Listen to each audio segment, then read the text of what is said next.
Railway તંત્ર દ્વારા લોકો ઉપર થઈ રહેલ અમાન્ય નિર્ણયની વિરુદ્ધમાં બેઠેલા 5મા દિવસે ઉપવાસ આંદોલન કરીને પારણા કરાવ્યા। 5 દિવસીય અરવડિયા રેલવે ઉપવાસ આંદોલન પર બેઠેલા તમામને ભાજપના પૂર્વ સાંસદ દિનુભાઈ સોલંકી, કોડીનાર તાલુકાના કેબિનેટ મંત્રી શ્રી પ્રદ્યુમન વાજા તેઓએ રાજેશભાઈ ચુડાસમાને ફોન દ્વારા વાતચીત કરી તેના કહેવા પ્રમાણે ઉપવાસ આંદોલન પર બેઠેલા લોકોને ખાતરી આપી કે ટ્રેન જૂના સમય પ્રમાણે ચાલુ કરાવીશું। તેમજ ગીરગઢડા તાલુકા પંચાયતના સદસ્ય ઉકાભાઈ વાઘેલા હાજરી આપી તાલુકા પંચાયતના સભ્ય ભરતભાઈ શિંગડ, મુકેશભાઈ જાની, રાજુભાઈ વાળા, રાહુલભાઈ ડાભી, અરવિંદભાઈ ચોવટિયા, ઉમેશભાઈ નીતિન દાદા તથા મહિલાઓ હાજર ઉપવાસ પર બેઠેલા તમામને પારણા કરાવ્યા। પ્રતિનિધિ સાગર ડાભી, દીવમીરર ન્યૂઝ, ગીરગઢડા। આજે મારા કોડીનારના પ્રવાસ દરમિયાન મને જાણકારી મળી કે અરમડિયા ખાતે સ્થાનિક લોકો એ રેલવેના પ્રશ્નને લઈ અને ઉપવાસ આંદોલન ઉપર બેઠેલા હતા છેલ્લા 4-5 દિવસથી। જ્યારે પૂછા કરી ત્યારે ધ્યાનમાં આવ્યું કે જે દેલવાડા જુનાગઢ ટ્રેન જે પહેલાં ચાલુ હતી એ બંધ કરવામાં આવેલી હતી અને એ ઉપરાંત દેલવાડા જુનાગઢ અને દેલવાડા વેરાવળનું જે સમયપત્રક હતો એનો પણ સ્થાનિક લોકોને પ્રશ્ન હતો। ત્યારે મારી સાથે પૂર્વ સાંસદ શ્રી દિનુભાઈ, શ્રી બટુકભાઈ અને બધા જ સ્થાનિક આગેવાનો સાથે અમે આ ઉપવાસ છાવણીની મુલાકાત લીધી, લોકો સાથે સંવાદ કર્યો અને લોકોની જે માગણી હતી કે આ ટ્રેન પુનઃ શરૂ કરવામાં આવે એ ધ્યાનમાં લઈ અને સ્થળ ઉપર જ અહીંના સ્થાનિક સાંસદ શ્રી રાજેશભાઈ ચુડાસમાને ટેલિફોન ઉપર સંપર્ક કર્યો। રાજેશભાઈ ચુડાસમાએ તરત જ ડીઆરએમ સાહેબને ફોન ઉપર લીધા અને એમની સૂચનાથી ડીઆરએમ સાહેબે ખાતરી આપી છે કે જે બંધ થયેલી ટ્રેન છે એ ટૂંક સમયમાં શરૂ કરી દેશું અને એ ખાતરીને આધારે સ્થાનિક લોકોએ પોતાના ઉપવાસ છોડ્યા। સર, જે જૂનો સમય હતો પહેલાંનો, આ લોકોની માંગણી હતી કે જૂનો સમય જે છે તે પ્રમાણે અમે ચાલુ કરીશું, શું કહેશો? એટલે વર્તમાનમાં તો પ્રાથમિકતા જે ટ્રેન બંધ થઈ છે એ શરૂ કરવાની છે। એક વખત ટ્રેન શરૂ થયા પછી જે પણ ફોરેસ્ટ વિભાગના નીતિ નિયમો છે એને ધ્યાનમાં લઈ અને નિયમોની મર્યાદામાં લોકોની માગણી અને લાગણી પ્રમાણે ફેરફાર કરવાનું આપણે સૂચન કરીશું। સાહેબો આવીને આપણને બાંહેધરી આપી છે કે ટૂંક સમયમાં ચાલુ થઈ જશે।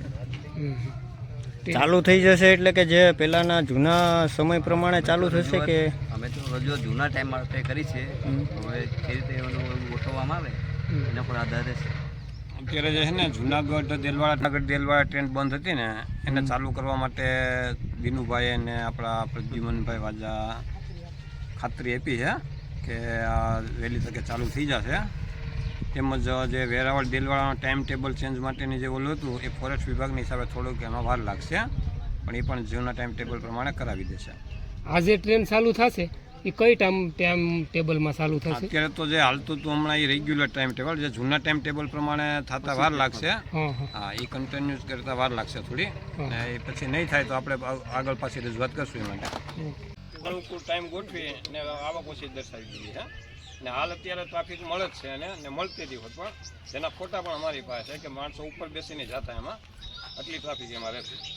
એ સિવાયની એક ટ્રેન દેલવાડા વેરાવળ ચાલતી હતી, એનો પણ ટાઈમ બિફોર કરી નાખ્યો, ટૂંકમાં એને પેસેન્જરને અનુકૂળ ન આવે એ રીતનો કરી નાખ્યો છે, એટલે આવક એમાં પણ ઘટી ગઈ। ને જે લોકોને જિલ્લામાં સોમનાથ જિલ્લામાં કોઈને કામકાજ હોય, સરકારી કામકાજ છે ને મુખ્ય અમારા ગામડામાં કોઈ હોસ્પિટલોની સુવિધા નથી, તો બધા દવાખાનાના કામે વેરાવળ જતા, તો એ લોકોને રિટર્ન છે ને પહેલાં 4:20 અહીંયાથી ઉપરથી, તો એ ટાઈમ અનુકૂળ રહેતો, એમાં બધા દર્દીઓ પાછા બતાવી દવા લઈને આવી શકતા।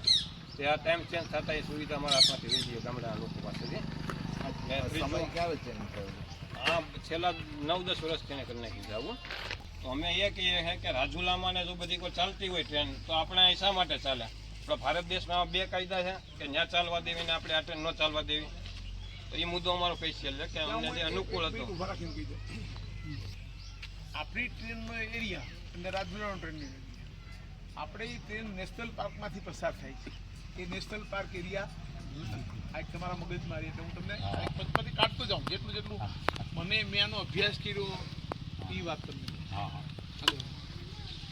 એટલે એક બીજો અમારા માટે સમસ્યા રૂપ થઈ ગયો ત્યારે એ સમયને આપણા ગામડાના લોકોને શું છે સવારે છે ને રાત્રે પાછા પહોંચી શકતા એ જ આપણો મુખ્ય મુદ્દો છે સાહેબ. અમે અહીંથી માંડો કે હટાણું કરવા જાય, માલ વેચવા પણ જાય ને માલ લેવાઈ જાય, ઘી પણ વેચવા જાય ને કપાઈ લેવાઈ જાય.